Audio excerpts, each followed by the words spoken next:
When it came to my planning and research, I used YouTube to use existing supernatural horror trailers, for example The Conjuring and Insidious, as they were included in my textual analysis.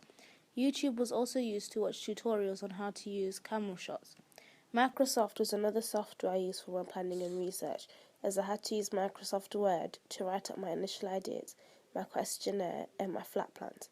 I used Excel to make the results for my questionnaire and also to make the graphs for my questionnaire.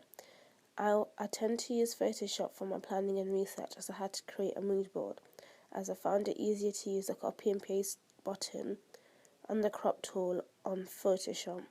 I also created my genre research by using Photoshop, as I thought it would look neater than using Microsoft Word.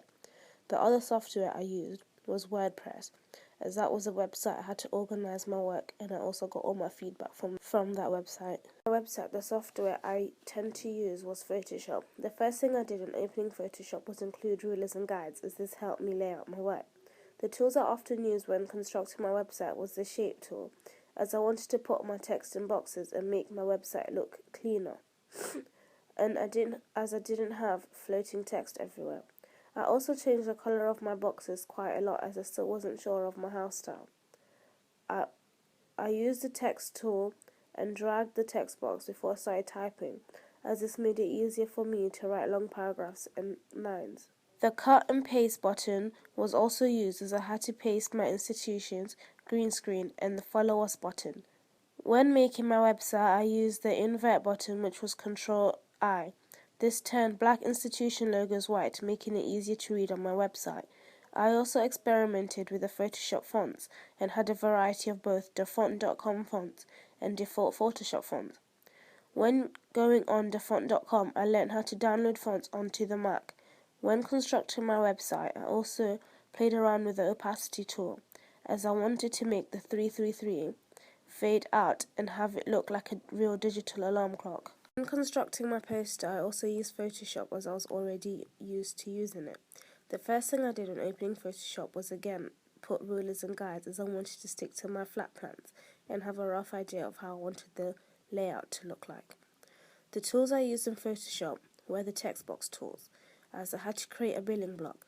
But when making my billing block, I also had to use the internet, as I had to download a font called Steel Tongues from dafont.com. I also used dafont.com to choose the font of the name of my trailer and also the font for the release date. I also made sure I used the same font for the website, as I wanted it to be consistent, because I wanted to put my text around the image. I had to make sure I edited the image well. The tools I used to edit my photograph was the levels and curves tools, as this helped me make my image darker. I also used the paint tool to colour the person being photographed's eye white to suit the genre. I then changed my main image and had to invert a black silhouette of a tree into white. The way I did this was by pressing Command I. The other thing I did to make my image look the way it did was by fading out the image of the young girl. The way I did that was by revealing the layers and painting the bits I didn't want to be seen in black. Constructing my trailer, the main software I used was Final Cut and Photoshop.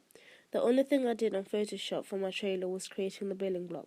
The way I created this was by choosing film and video paper, and also by putting guides and rulers to help me when it came to layering and placing my text.